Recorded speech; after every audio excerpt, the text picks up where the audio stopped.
Allora, io sono Edoardo Russo di AIB e vi presento una specie di betta incubatore orale a cui sono particolarmente affezionato. Ho chiamato questa presentazione betta rubra un incubatore orale facile e bello perché sono proprio le caratteristiche che mi hanno colpito fin dall'inizio e che secondo me possono caratterizzare questa specie quando uno vuole affacciarsi al mondo dell'allevamento dei betta ancestrali. Il betta rubra fa parte di un complex, qua vediamo tutta la classificazione, fa parte di un complex che prende proprio il nome dalla sua specie e condivide con il betta denisiongi, che è una specie estremamente simile, tanto simile che in questo momento si sta disputando se effettivamente siano due specie distinte oppure no. E questo magari lo vedremo poi in qualche diapositiva successiva. Proviene da un areale molto ristretto che è confinato nella regione dell'Aceh, nel nord-ovest di Sumatra. È una specie che è stata scoperta diversi anni fa proprio da un ricercatore italiano, ma che per moltissimi anni non è stata disponibile nel mercato acquariofilo perché la regione dell'Aceh storicamente è stata teatro di un conflitto molto sanguinoso tra un gruppo estremista chiamato GAM, il gruppo dell'Aceh Libero, e il governo centrale di Giacarta. Solo quando il GAM ha firmato un armistizio con il governo centrale indonesiano, la regione ha vissuto un momento finalmente di pacificazione e è stato cominciato di nuovo a essere disponibile anche per il mercato acquariofilo questa specie. Questo però ha comportato da un certo punto di vista l'aspetto positivo che il betta rubra è riapparso anche in Europa, ma dall'altro punto di vista con la fine del conflitto sono arrivati anche gli speculatori esteri e quindi c'è stato un rapido degrado dell'habitat originario di questo pesce, che già era molto circoscritto fin dall'inizio, e con l'arrivo delle grandi multinazionali ha visto una riduzione molto rapida e importante perché il suo habitat naturale consiste nelle torbiere, cioè dei corsi d'acqua, degli specchi d'acqua stagnanti molto bassi oppure dei corsi d'acqua a flusso molto lento, sono stati rapidamente bonificati per trasformarli in piantagioni di palma da olio.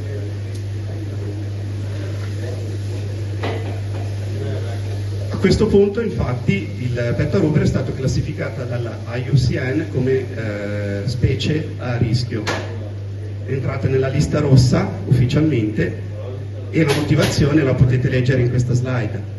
La distribuzione allo stato della specie in natura è considerata in pericolo a causa della sua distribuzione limitata nelle vicinanze di Sibolde e Senquil nel nord di Sumatra, quindi un areale ridotto a meno di 5.000 km², e le due località principali sono considerate a rischio perché colpite dal continuo degrado e disboscamento delle foreste di torbiera e perché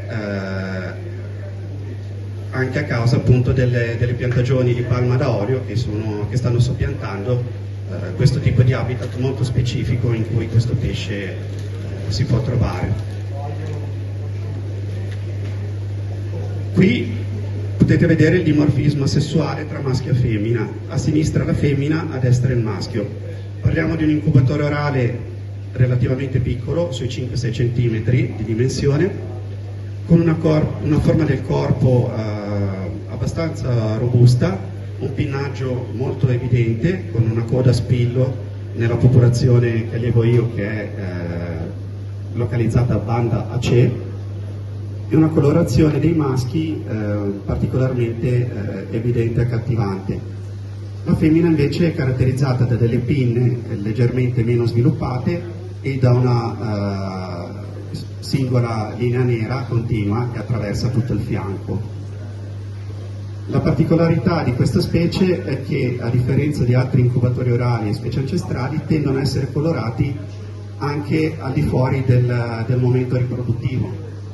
Sono dei pesci proprio piacevoli anche da osservare. Qui entriamo più nello specifico dell'argomento che ho introdotto in precedenza. Betta rubra e betta denisiongi sono stati distinti come specie qualche anno fa e adesso invece probabilmente verranno riuniti nuovamente, perché le caratteristiche morfologiche che li distinguono sono veramente minime. Si parla del numero di scaglio, del numero di raggi sulla dorsale, che però non sono sufficienti a caratterizzare la specie, cioè certi betta denisiongi presentano lo stesso numero di raggi che si possono osservare nel betta rubra e viceversa, e il carattere che viene normalmente utilizzato per distinguerli è la maculatura vicino all'occhio. Per il betta rubra è interrotta, lo potete vedere un esempio nei due disegni soprastanti o nella foto sopra, mentre per il betta denisiongi è continua, la foto invece in basso. Queste foto sono state prese dal sito di Wen Tianxi, che si sta proprio occupando di questa classificazione e di questa tematica specifica. Perché probabilmente questa caratteristica non è sufficiente a distinguere i due gruppi. Passiamo pure no, scusa, torna indietro alla precedente.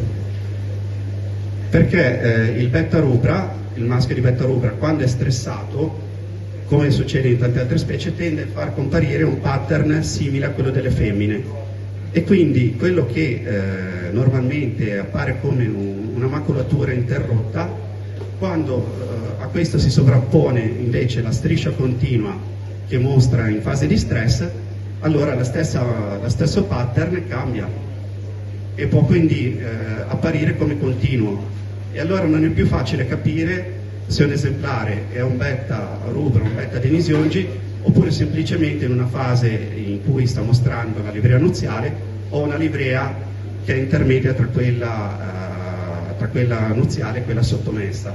Diventa veramente difficile. Per questa ragione probabilmente le due specie non verranno più distinte in futuro. Parliamo adesso della sua indole.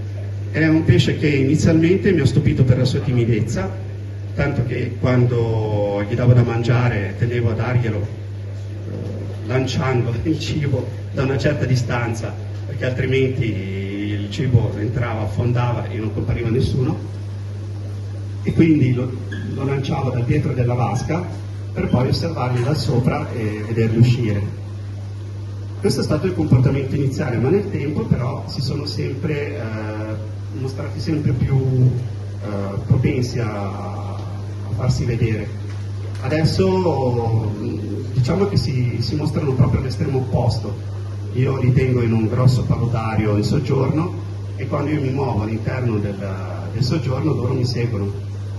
Quando arrivo a casa la sera dal lavoro e apro la porta, escono tutti dalle loro tane e me li trovo davanti ad aspettare il cibo. Quindi è un pesce che ha un comportamento estremamente anche adattabile in base alle situazioni, cauto quando si trova in un ambiente diverso da quello a cui è abituato, ma via via quando le condizioni in vasca lo rendono possibile, può diventare anche un pesce facile da vedere, da farsi osservare, e questo permette anche di godere dei suoi comportamenti e dei rapporti intraspecifici. È un pesce molto pacifico anche verso eventuali coinquilini di vasca e caratterizzato da un'aggressività intraspecifica praticamente inesistente. In tanti anni non ho mai visto dei pesci danneggiati da scontri intraspecifici. Il massimo di comportamento aggressivo che ho visto è rappresentato da alcuni maschi che si fronteggiavano a bocca aperta e rizzando le pinne per poi separarsi e andare in due zone distinte della vasca. Tendono a essere più facili da vedere e dominanti le femmine in questa specie. Non sono aggressive nei confronti dei maschi, però quando si distribuisce il cibo sono sempre le prime ad apparire, le prime a mangiare. Da questo discende che a differenza di altre specie di betta è possibile, anzi è raccomandabile, poi vedremo il perché, tenere diversi maschi nella stessa vasca. Non si corrono rischi, non si corrono problemi, anzi ci sono dei vantaggi importanti nel farlo. Ecco, come potete vedere da queste foto, ci sono a pochissima distanza 3 maschi adulti che mostrano un comportamento assolutamente pacifico,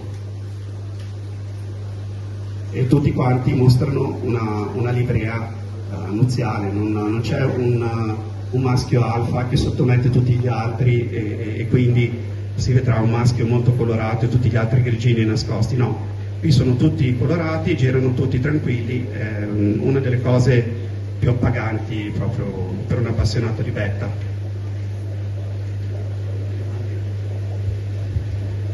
Per quanto riguarda la riproduzione, come dicevamo all'inizio, il betta lubro è un incubatore orale e quindi ha un comportamento molto diverso dal classico betta splendens di negozio che più o meno tutti conoscono. La riproduzione consta in più fasi, anche qui c'è un abbraccio che normalmente avviene in una zona nascosta, non all'aperto come nei costruttori di nido di bolle. Io, per facilitarlo e per firmarlo, ho proprio creato una specie di alcova dell'amore, tra virgolette, sperando che venisse interpretata in questo modo dagli abitanti della vasca, e così è stato. Appena li ho liberati sono andati subito a riprodursi in questo anfratto che avevo creato con una radice e un sasso, e sono riuscito a riprenderli nel momento dell'abbraccio, e lo vedete lì a sinistra. Una volta venuto l'abbraccio, che come dicevamo normalmente viene in zona nascosta e sul fondo, la femmina raccoglie le uova dal fondo e le sputa nella bocca del maschio. Il maschio a questo punto le terrà in bocca e le incuberà per 15 giorni circa, e durante tutto questo periodo starà tendenzialmente nascosto e non si nutrirà. Questa è una cosa molto importante da considerare, perché stare 15 giorni senza nutrimento è uno sforzo notevole per il maschio. È importante quindi nutrirli bene prima, perché devono poter sopportare poi questa fase. Vado pure avanti. Quando i piccoli vengono rilasciati sono già lunghi circa 5 mm, quindi sono dei pesciolini veri e propri che nuotano liberamente per la vasca, si nutrono tranquillamente di naufili di artemia e addirittura riescono a mangiare anche dei piccoli grindal. Sono buffissimi da vedere, perché li vedi girare col vermetto che esce dalla bocca, e intanto che nuotano piano piano lo risucchiano come fosse uno spaghetto. Ad ogni riproduzione il maschio rilascia tra 10 e 20 piccoli, e quando le condizioni sono idonee, se si hanno diversi maschi in vasca, partono anche varie riproduzioni in parallelo. Per questa ragione mi sono trovato, partendo da 5 esemplari adulti, nel giro di qualche mese ad avere anche più di 80 pesci in una vasca. A questo punto diventa fondamentale l'inciso che avevo fatto qualche slide fa. È importante avere un numero di maschi maggiore rispetto a quello delle femmine, perché le femmine hanno un carattere dominante e sono sempre pronte a riprodursi. Il maschio però a ogni riproduzione deve stare 15 giorni senza mangiare.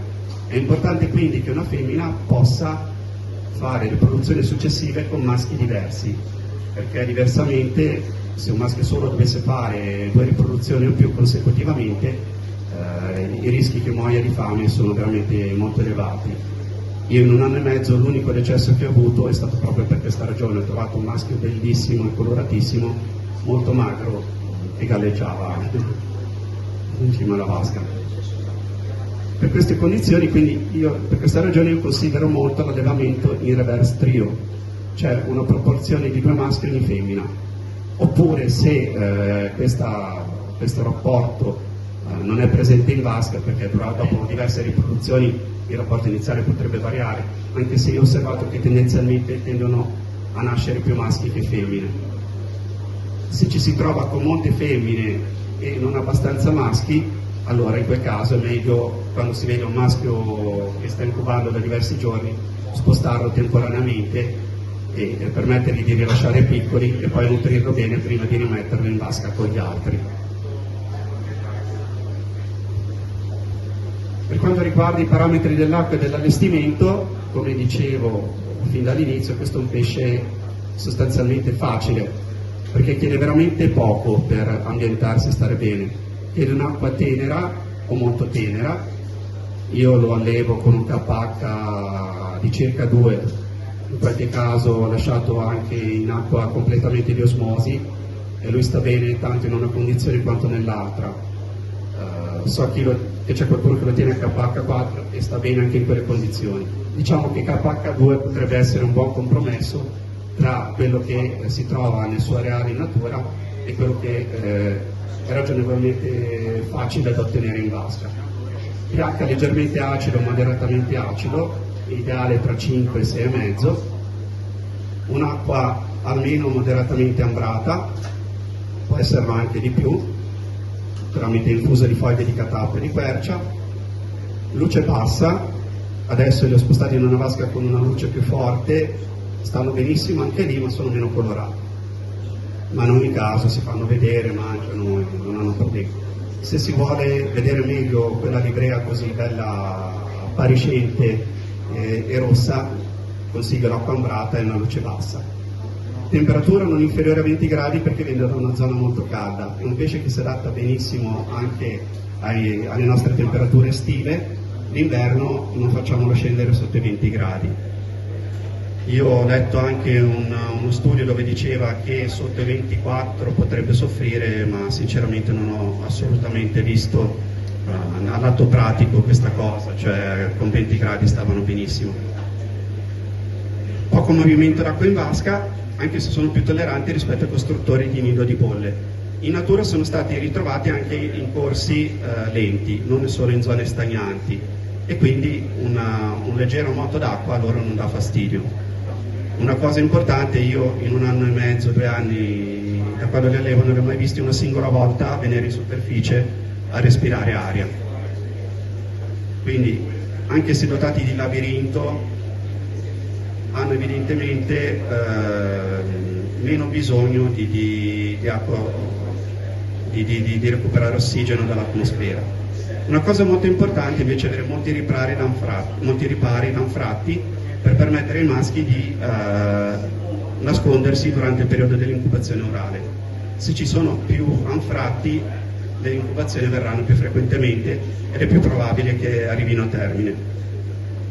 Altro consiglio che do, poi è un fondo tendenzialmente scuro, perché essendo dei pesci che non amano la luce, avere un fondo che non riflette quella della plafoniera sicuramente li rende più coraggiosi e permette di godere meglio anche della loro colorazione.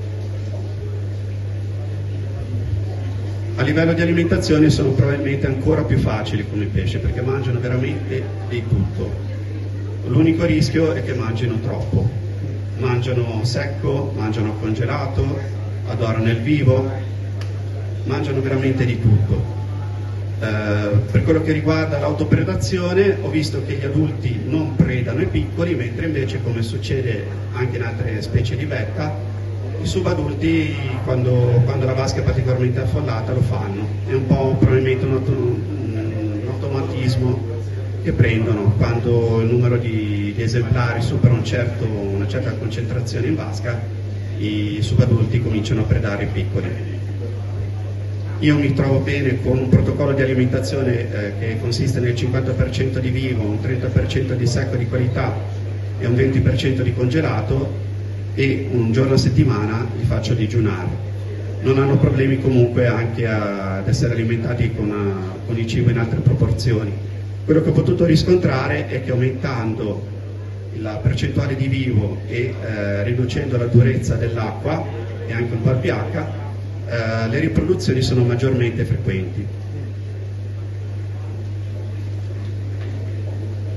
Ecco, per quanto riguarda invece le possibili compagne di vasca, io mi sono documentato su quali sono le specie simpatriche che è possibile trovare nel mercato acquariofilo.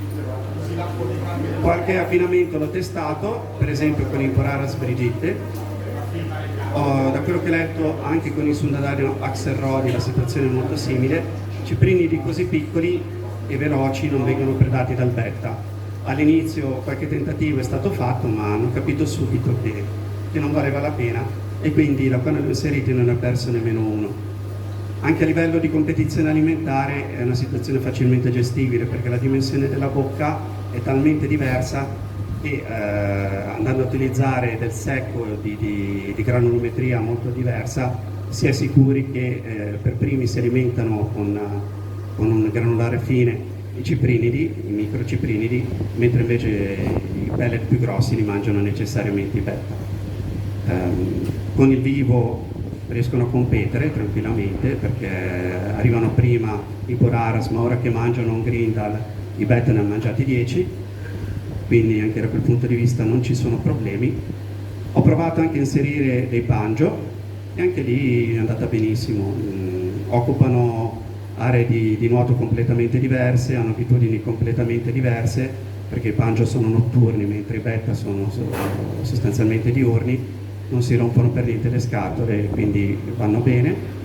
Ho provato con i Trichopsis svittata, con cui condividono l'areale, e qui purtroppo ho avuto una sorpresa negativa. I Trichopsis stavano benissimo, cantavano tutto il giorno, si accoppiavano, giravano dappertutto.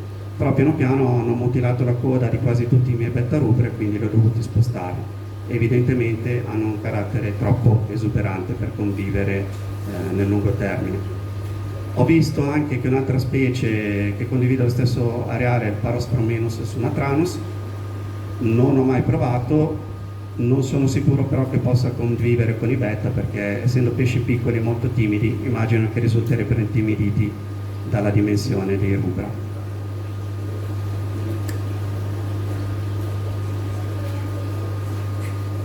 Quindi, dopo aver detto tutto questo, perché mi sento di consigliarli così tanto a un appassionato acquariofilo? Perché tra i piccoli incubatori orali sono sicuramente tra i più appariscenti, i più robusti e i più prolifici. Quindi per chi vuole fare questa esperienza, di provare ad allevare delle specie ancestrali incubatrici orali, sono probabilmente quelli che daranno un riscontro positivo in tempi rapidi e con una maggiore probabilità di riuscita. Sono molto belli perché facendo una vasca con tanti maschi si ottiene un colpo d'occhio molto dinamico, colorato e appariscente. E poi per chi viene magari dal classico betta costruttore di nido di bolle, rappresentano un'esperienza acquariofila molto diversa sotto molti aspetti complementare. Qua non ci sono problemi di aggressività intraspecifica, ci sono tanti maschi tutti assieme, le modalità di accoppiamento sono completamente diverse, i piccoli si possono nutrire molto più facilmente perché dal momento in cui nascono già possono mangiare anche artemia decapsulata o mangime secco micronizzato senza problemi, hanno una buona possibilità di convivere con delle specie simpatiche come dicevamo prima, non richiedono parametri particolarmente spinti, chiedono solo un'acqua abbastanza tenera e leggermente ambrata. E per tutte queste ragioni è possibile anche pensare di tenerli ed allevarli in vasche non particolarmente capienti. Io ho iniziato con 5 esemplari in 60 litri e nel giro di qualche mese sono dovuto passare a una vasca più grande perché ho avuto tantissime riproduzioni, ma 5 esemplari ci stavano veramente bene e potevano starci anche un numero maggiore di adulti senza problemi. E poi un altro motivo che a me sta particolarmente a cuore è che a livello etico è molto positivo diffondere e riprodurre una specie che è classificata come minacciata nel suo ambiente naturale. Noi abbiamo oltretutto a livello di associazione 2 ceppi differenti che provengono dalla stessa locality e questo ci permette di avere un patrimonio genetico vario per diversi anni da qui in avanti senza dover andare a cercare di risanguare la specie ricorrendo a import o altre forme. Insomma. Per questa ragione quindi non posso che raccomandarveli.